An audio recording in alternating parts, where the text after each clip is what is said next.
Bonsoir à toutes et à tous, bienvenue à ce rendez-vous de l'actualité dont voici les titres. Ouverture de la session ordinaire 2021 du Sénat, Jeannot Ahoussou Kouadio signe son grand retour à la tête de l'institution. Examen de fin de formation en maquillage, notre équipe de reportage est allée voir comment les choses se préparent à Holy-Cop Academy. La communauté musulmane de Côte d'Ivoire en deuil, elle a perdu son guide spirituel Cheikh Aïma Mamadou Traoré le premier jour du Ramadan 2021. Bienvenue à vous. Longtemps absent du pays pour cause de maladie, Jeannot Ahoussou Kouadio a effectué son retour à la tête du Sénat ivoirien. C'était à l'ouverture de la session ordinaire 2021 de l'institution le mardi 13 avril. Le compte-rendu de notre envoyé spécial à Yamoussoukro, Jean-Christian Nasser. Le président du Sénat, Jeannot Ahoussou Kouadio, a effectué un retour réussi au Sénat après une longue absence pour cause de maladie. C'était ce mardi 13 avril 2021 dans la capitale politique ivoirienne, Yamoussoukro, précisément à la Fondation Félix Houphouët-Boigny, à l'occasion de la cérémonie officielle d'ouverture de la session ordinaire de l'année 2021 de la deuxième chambre du Parlement de la Côte d'Ivoire. Mesdames et messieurs les autorités administratives et traditionnelles de Yamoussoukro, le Sénat vous exprime sa reconnaissance de toutes les dispositions que nous avons pu prendre afin d'accueillir notre institution et faciliter son installation ici à Yamoussoukro. Cette ouverture a été marquée par la présence de 90 sénateurs sur 95 et celle du Premier ministre Patrick Hachi, venu apporter le soutien du chef de l'État et du gouvernement. Donc aujourd'hui, nous venons pour consacrer cela et au nom de son Excellence, Monsieur le Président de la République, je voudrais encore traduire mes félicitations à Monsieur le Président du Sénat, lui dire bonne arrivée, lui dire bon vent pour, je dirais, cet exercice délicat, mais pour le fait, il sait qu'il est à la hauteur du Sénat.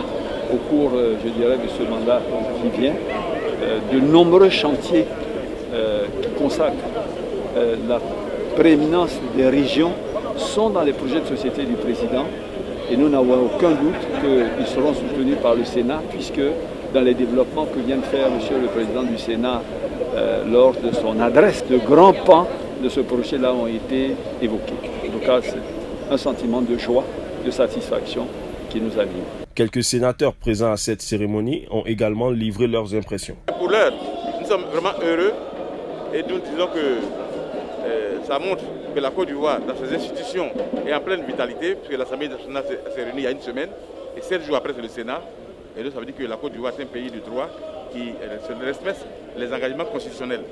Donc nous sommes heureux de nous retrouver là, nous sommes très heureux et surtout la joie de tous les parlementaires, tous les sénateurs de retrouver le président Ahoussou Jeannot en bonne santé. Et nous disons merci au président de la République qui l'a beaucoup aidé, lui-même il l'a dit, et nous sommes vraiment heureux d'être là pour cela.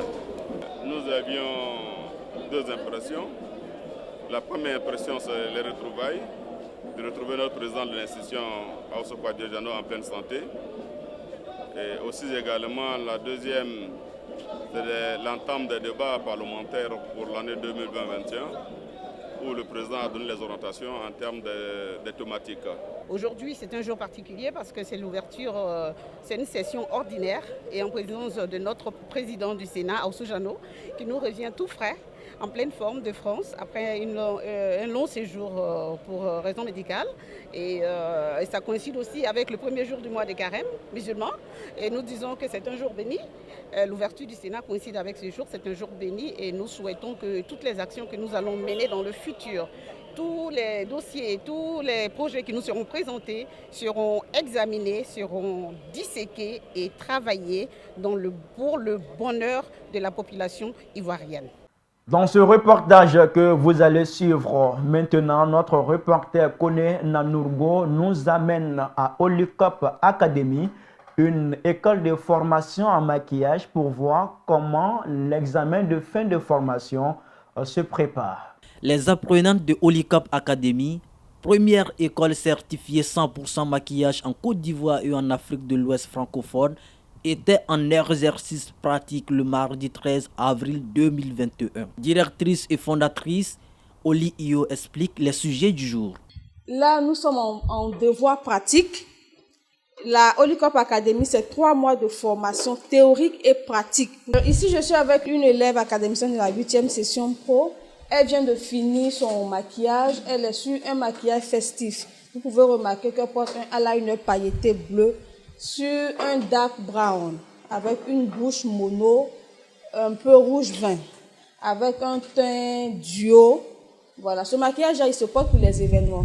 Donc, c'est le thème qu'elle a tiré pour son devoir et je pense qu'elle a très bien exécuté. Située dans cet immeuble au 3e étage, cette école de formation 100% maquillage fondée par Oli Iyo offre des formations de 3 mois dans plusieurs domaines comme le maquillage professionnel, la coiffure, le shooting et bien d'autres. La formation est sanctionnée par la délivrance d'un certificat après l'examen réussi à toutes les étapes.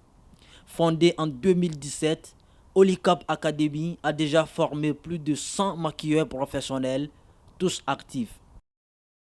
Hier, mardi 13 avril 2021, correspondant au premier jour de Ramadan, Cheikh Aïma Mamadou Traoré, président du COSIM, a tiré sa révérence. Après l'annonce de son décès, des imams se sont confiés à l'Intelligent TV. Je vous propose de les écouter dans ce sujet signé Olivier Dion. Cheikhoul Aïmar Traoré Mamadou, président du Conseil supérieur des imams des mosquées et des affaires islamiques COSIM, a été rappelé à Dieu le mardi 13 avril 2021. Comme on le constate, la nouvelle qui endeuille la communauté musulmane de Côte d'Ivoire et l'ensemble des croyants du pays a été donnée à la grande mosquée de Treichville par l'imam Ali Ouattara, conseiller spécial du défunt, en présence du conseil spécial du président de la République, El Hadj Idrissa Koné. À cette occasion, les imams de Côte d'Ivoire ont été invités à prier pour le repos de l'âme de Cheikhoul Aïma Mamadou Traoré. Quelques-uns ont réagi et fait aussitôt des prières. Le Cheikhoul Aïma Mamadou Traoré a pris la tête du COSIM le 29 mai 2020 après le décès du Cheikhoul Aïma Bouakari Fofana. Nous avons placé également notre confiance au Cheikh Al-Aïma, le défunt, Traoré Mamadou. Donc il a géré convenablement, n'est-ce pas, le bureau exécutif national. Il était le guide suprême de la communauté. Et donc Allah subhanahu wa ta'ala l'a rappelé aujourd'hui. Bon, nous ne faisons que remercier Dieu pour ce qu'il a fait. Et parce que Dieu nous dit que ceux qui sont morts dans la voie de Dieu, ne pensez pas qu'ils sont morts, ils sont bel et bien vivants. Le décès d'un musulman ou le départ d'un musulman, c'est de quitter dans la souffrance, aller dans l'aisance, de l'angoisse, aller dans la paix. Donc, et puis surtout, pendant le Ramadan, tout le monde connaissait sa dimension spirituelle. Tout ce que Dieu fait est bon. Vous savez, les épreuves pour les musulmans, c'est déjà l'œuvre de Dieu, nous avons accepté et que nous demandons à Allah subhanahu wa ta'ala qu'il lui fasse miséricorde et qu'il lui accorde le paradis. 6e guide de la communauté musulmane de Côte d'Ivoire depuis l'indépendance du pays, l'éminent homme de Dieu était âgé de 77 ans. Puisse Dieu lui accorder sa miséricorde, Yako, à toute la Côte d'Ivoire, notamment à la communauté musulmane, à laquelle nous souhaitons un très bon mois de Ramadan. Ceci marque la fin de ce journal télévisé préparé par l'ensemble de la rédaction. Merci à toutes et à tous de l'avoir suivi sur l'ensemble de nos plateformes. Et puis retenez ceci, je vous aime plus que moi-même, mais moins que Dieu. À bientôt.